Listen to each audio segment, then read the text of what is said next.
Hi guys, it's Jo here with another Time for Tea Designs video. I hope you're all really well this evening and having a lovely Friday night, and hopefully going to be able to do some crafting this weekend.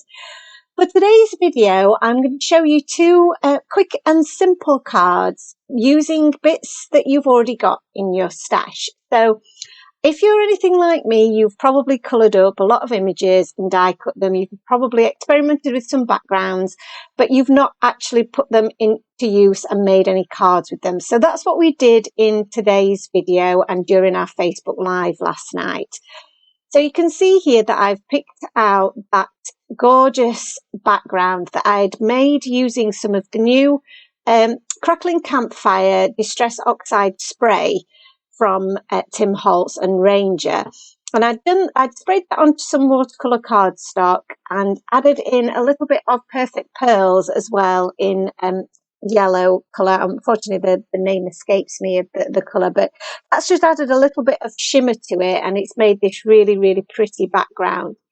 So I've added that to some of my orange cardstock, and that's going to make the basis of my card. But I wanted to mute some of that a little bit with this die cut piece here. So again, I'd already die cut this from some of my white cardstock, and this is the Scattered Hearts cover plate die, which is a really, really versatile die. So pretty. They're all randomly scattered, different sized hearts, and what that will do, that will just cover a little bit of that background, which is quite intense, and just mute it a little bit so that it allows us to add our little image and not detract too much from that, from those characters. Because it is still quite a dark background and there's quite a lot going on there, I did feel that it needed a little bit of extra something behind our little rabbits and the hot air balloon, to again, so that they really stand out from that background. But I didn't want to cover it all up completely. So rather than using a piece of white cardstock, for example, I'm going to use some vellum. And I've cut 3 different shapes out of my vellum just to see which one works best. And I've decided on this larger circle. This is from the Circle of Love die set. And I'm going to team that up with some of the sentiments from a couple of our other stamp sets. The Grateful for You stamp set has some really great sentiments on there, and I wanted to use one of those in conjunction with one from the Up and Away set. Before I do that, I'm adding some embossing anti-static powder, apologise for that, to my vellum, and I'm going to stamp some little clouds from the Up and Away stamp set onto my vellum using embossing ink. I'm adding some white embossing powder, and I'm now going to heat set that with my heat tool, and I'm using my tweezers to hold on to that piece of vellum so that I don't burn my fingers. But I just thought that really added a little bit of something to that vellum. It ties it in with our background, and it just makes it look less flat. For our sentiments now, I'm using some black cardstock, and again, that same anti-static powder just to prepare my surface.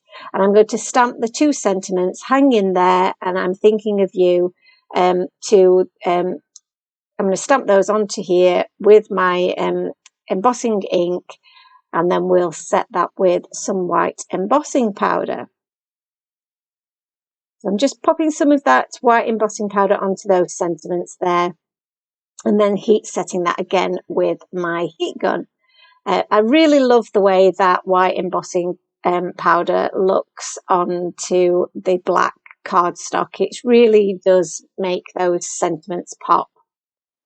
I'm going to use one of our banner dies to cut out the first sentiment, and then the second one, because it's a little bit bigger, I'm taking the Stripes cover plate die to cut out around that sentiment. So the bits that cut out the aperture for the cover plate are actually the perfect size as well for your sentiments. So it's just another way of using that die to do something else for your project. I've used some of my liquid glue there just to add my first layer, and then we're going to add that lovely splattered background onto that orange.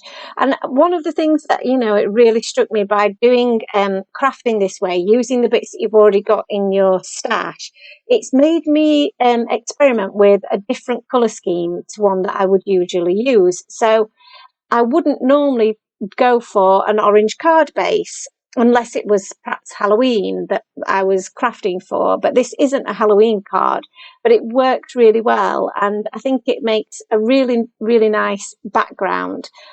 And I don't know, it's just something that I wouldn't have thought of using, but I'm really pleased that I did because it looks so fresh and it really works for the time of year that we're in. I think that transition from summer to autumn.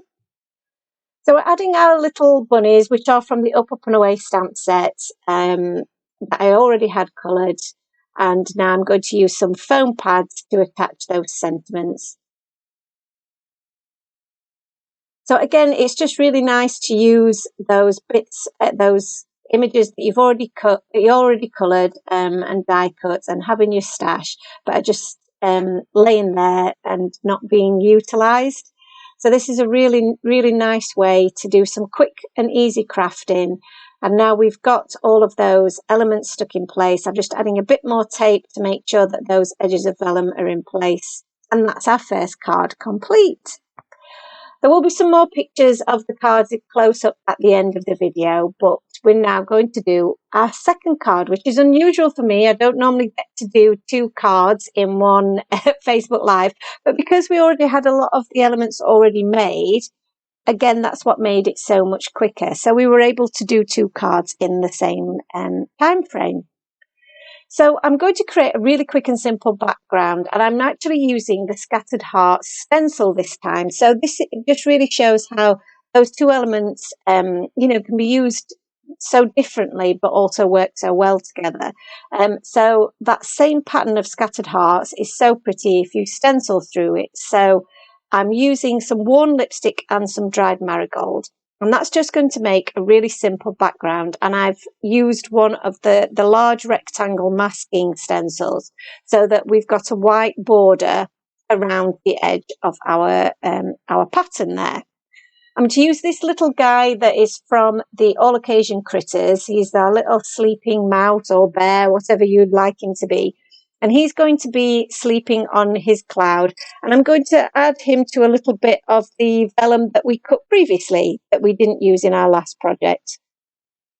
I'm also going to cut out this sentiment Dream Big, which I think goes really, really well with this particular image. But I didn't have any coloured cardstock that matched my background, so I'm going to make my own.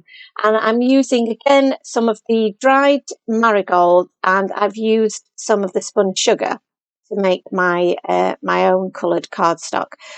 I've also cut the background, the outline piece, out of some gold glitter card. Now, I didn't think that colour quite matched my background or the cloud that the little bear is sleeping on. So I have gone over that with some of my worn lipstick, and I feel that matches that salmony colour that we've got with the little bear there that much better. And I was really pleased with how that turned out. So I'm going to layer these up now, and I'm first of all attaching that outline piece to my background, directly to my background with some liquid glue, and then I'm going to add the internal piece with more liquid glue on top. And this glue is really good. It's the Cosmic Shimmer glue. It's really good for sticking to that glitter. Some tape runner will mean that I can stick my vellum down and you won't be able to see any adhesive. And then a little bit of foam tape to the back of our image will add a little bit of dimension to him there.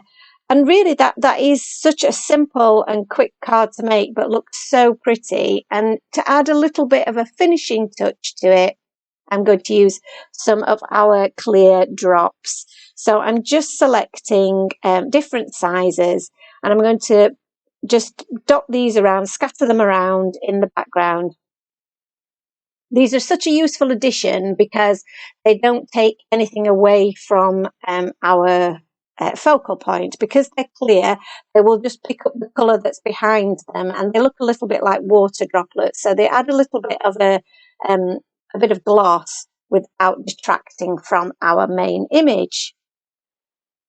So just positioning that last one on there, sticking them on with a bit of glossy accent so that you can't see the adhesive underneath. And that is our second card complete. Apart from, I did actually think it needed more sparkle. Obviously, always needs more sparkle. So I'm using my my sparkle pen. So I've got the Wink of Stella pen and also the tonic. Not the tonic, the Spectrum Noir, sorry, sparkle pen. And I've just layered those up to add a bit of sparkle. But it is really difficult for you to see on screen. But in real life, it does add a real nice subtle bit of shimmer. And that matches the shimmer that is on, that I've added to the cloud where our little bear's sleeping. So, like I say, you can't really see it on screen here, but in real life, those two now match up.